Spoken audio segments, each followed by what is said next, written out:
Hi, I'm Tyler Collins. I am the Associate Director of Esports at North Central University.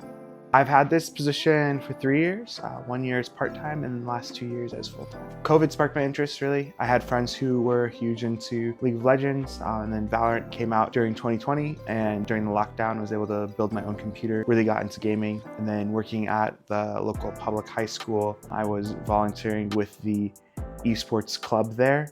And that allowed me the opportunity to see students move from high school into collegiate esports, the opportunity for esports to help people further their education and improve their lives. I am an alum of this university. I was here from 2012 to 2018 with a double major in pastoral studies and American Sign Language interpreting, and then left and worked various places after that. When they announced in spring of 2022 that they were going to launch the program, I reached out as like, hey, what are you guys doing? What games are you playing? And those conversations led to, well, what would it look like if I was to lead the program? Something that I noticed from being involved in esports coaching and just playing games online is that the internet, as most are probably aware, is not a very life-giving place. There's a lot of toxic behavior and a lot of bad actors out on the internet. And so before I worked at North Central, I coached acrobatics. And I really saw the way that being a Christian in the space who saw, dancers from all sorts of backgrounds, being able to speak life into them in the way that God talented them to create art was something that was amazing for acrobats and dancers, and just really able to bring light into that dark space. And so I believe that esports has the power to really allow Christians to bring light into that dark space, especially because it's something that for the longest time, various large Christian groups have kind of decried video games as being evil. And so now that we're playing catch up, we really need more than ever Christian influence in esports and gaming. Working at the high school, there was a student who wasn't involved in the school in a lot of different ways. Really good kid, but didn't really know what he was going to do. He's a senior, and so he played the game that I was coaching at the time. We needed an extra player, so I roped him in. But just through being able to have relationship and conversations, was able to speak life in the midst of some of the challenges he was going through, some of the just mental struggles he had from tough things going on in his life, losing family members who were close to him. And so being able to see that esports as a way for him to have community that really kept him going was super good. But then also it presented opportunities for him after high school to go into collegiate and really gave him a hope for his future. And even though he didn't stay with the college program he went to, it's really been something that now he has kind of a drive and a passion for getting himself to that next place in life. There's a lot of challenges to starting esports at a college. One of the biggest things for any program at a college is how are you going to make your return on the investment? You can't just spend money to spend money because something's cool. Universities close down every year because they overinvest into things that they think are gonna help bring in students that end up just being a rock wall, really. One of the challenges was basically making sure, what's our structure for a return on investment? Where's the initial donations and money coming from for the program? What games are we gonna play, being a Christian university? But then also, our parents and pastors and other potential donors going to approve of the games that we play? I was less involved in this process, but a previous athletic director actually spent a couple of years trying to garner support from the university. And it was a lot of meetings. It was a lot of showing the numbers of how esports is growing, connection by bringing in other directors from local universities to show the viability of this. And it helps that another college in our athletic conference already has an esports program. We were able to show other places are doing it that are similar to us, so we can do something too.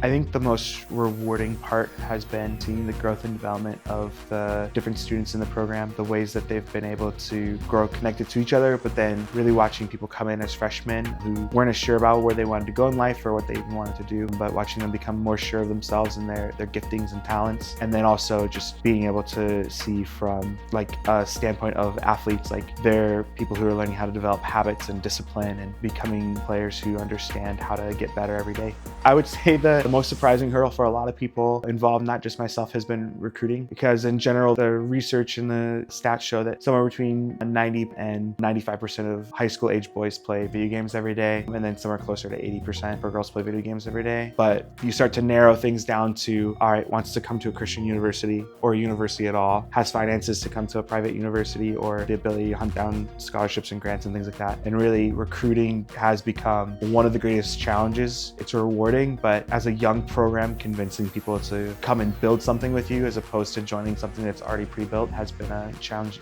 that was more work than initially we thought. I think beyond winning matches, I'm looking at getting students to a place where they're able to, like I said, use their giftings and talents, that they're able to, as people grow, I'm watching people take on more responsibility, become better students. So those things really matter. And then as a new program, it's really important for us to become a part of the life of campus. And so every semester, just watching people who aren't part of our competitive teams become involved in various ways has been very rewarding. In the next 5 years, I hope to continue to grow our competitive side. I would like to see us have stable rosters, including not just our varsity, like our main rosters, but our developmental rosters too. In the next 5 years, that means also having full content team who handles the broadcast, so like when we stream matches, people who are handling social media, photos, things like that, as well as like short form, long form content. Really, esports allows us that ability to have a lot of variety in what we do to market ourselves. And so a full content team is a hope for the develop over the next 5 years. And then also continuing to find ways, like I said, to be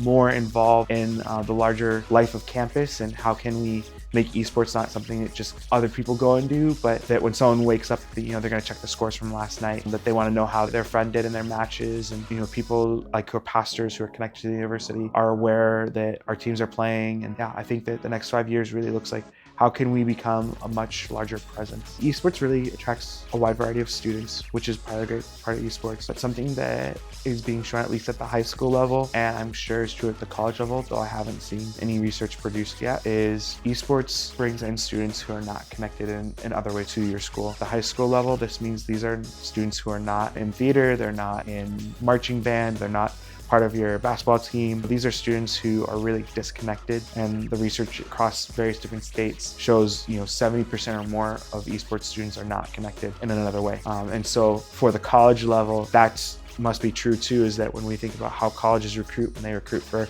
athletics or their music programs, they're not reaching the students who are traditionally involved in esports.